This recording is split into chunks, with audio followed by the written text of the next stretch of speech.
ce este la telefon. Ia uitați-vă.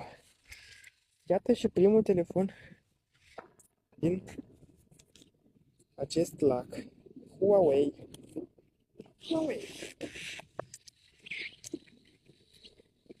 Primul telefon. Și apropo, e primul telefon în colecția mea Huawei. E primul. Îl băgăm la colecție. La asta, dacă nu greșesc eu, se scoate capacul din spate. Hai să vedem dacă are baterie, ce spune. Să ne uităm dacă nu baterie, dar cartela. Stați așa, cumva trebuie să se scoate. Dacă nu greșesc, la telefoanele astea se scoate capacul, sau nu. Nu sunt sigur, dar ok. Hai să încercăm să scoatem capacul, să vedem dacă are cartela. Da, deci asta e. Wow, ce de el. Ia uitați-vă, cât timp a fost el în apă. Dacă s-a făcut așa. Hai să vedem dacă are cartela. E mâncat de timp.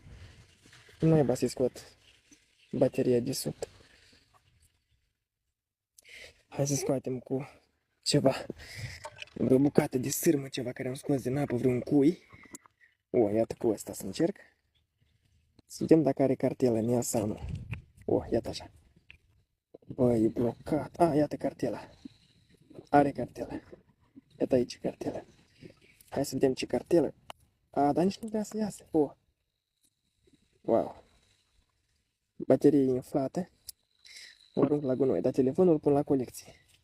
Și aici e cartela, dacă nu greșesc. Da. Mulcel.